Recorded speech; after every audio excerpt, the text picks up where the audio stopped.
সালাত পরিত্যাগকারীর ফাতোয়ার ভিত্তিতে কতিপয় বিধান আরোপ হয়।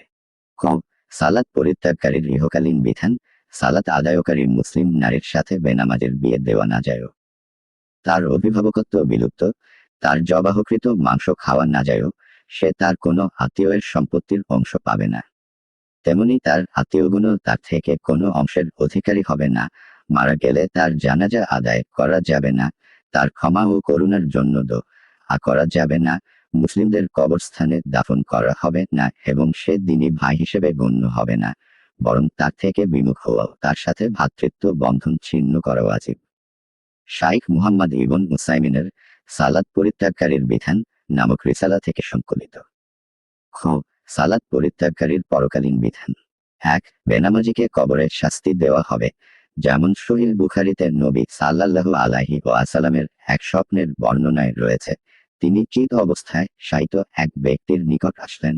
এমতাবস্থায় একটি পাথর হাতে দাঁড়িয়ে রয়েছে অন্য একজন, অতঃপর সে উক্ত পাথর দিয়ে তার শায়িত ব্যক্তির মাথায় আঘাত করছে, যার ফলে তার মাথা চূর্ণ বিচূর্ণ হয়ে যাচ্ছে। পাথরটি ছিটকে দূরে চলে যাচ্ছে। পুনরায় সে দৌড়ে গিয়ে পাথরটি নিয়ে ফেরা মাত্র উক্ত ব্যক্তির মাথা পূর্বের ন্যায় ঠিক হয়ে যাচ্ছে।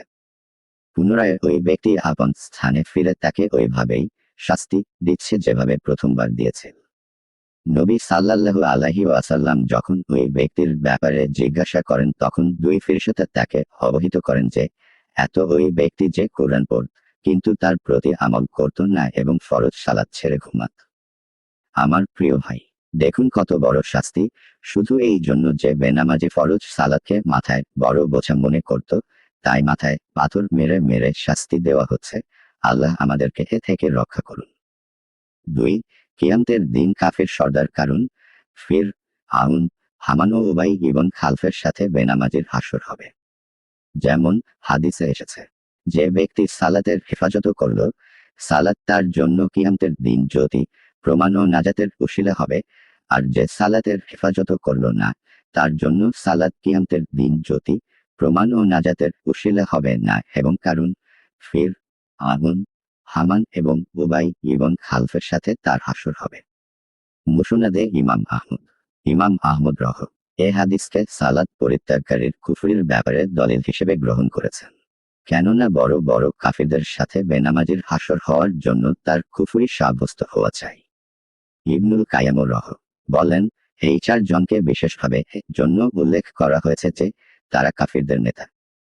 3 বেনামাজি জাহান্নামে যাবে, যেমন আল্লাহ তাআলা বলেন, তোমাদেরকে কিসের সাকার জাহান্নাম এ নিক্ষেপ করেছে?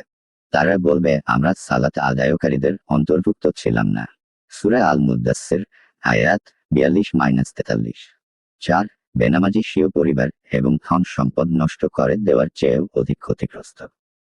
রাসূলুল্লাহ সাল্লাল্লাহু আলাইহি ওয়াসাল্লাম বলেন, যে ব্যক্তির আসর সালাত ছুটে গেল, তার যেন পরিবার ও ধন সম্পদ নষ্ট হয়ে গেল। সহিহ মুসলিম। অতএব যে সমস্ত সালাত ছেড়ে দেয় তার কি অবস্থা হবে? 5 বেনামাজিকে কিয়ামতের দিন জাহান্নামের এক খালে নিক্ষেপ করা হবে, যেমন আল্লাহ তাআলা বলেন, তাদের পরে আসলো অপদার্থ পরবর্তীগণ, তারা সালাত নষ্ট করল ও প্রবৃত্তির অনুসরণ করল। সুতরাং তারা অচিরেই গায়া প্রত্যক্ষ করবে। সূরা মারইয়াম আয়াত 59। আপনি কি জানেন গায়া কি? গায়া হলো জাহান্নামের একটি নদীর তলদেশ, যার গভীরতা অনেক, যেখানে রয়েছে রক্ত ও পুজের নিকৃষ্টতম আস্বাদ। তাফসির ইবন কাসির। গায়ার উক্ত তাফসির আব্দুল্লাহ ইবন মাসুদ থেকে বর্ণিত হয়েছে, যেমন ইবনুল কাইয়্যিম কিতাবুস সালাতে উল্লেখ করেছেন।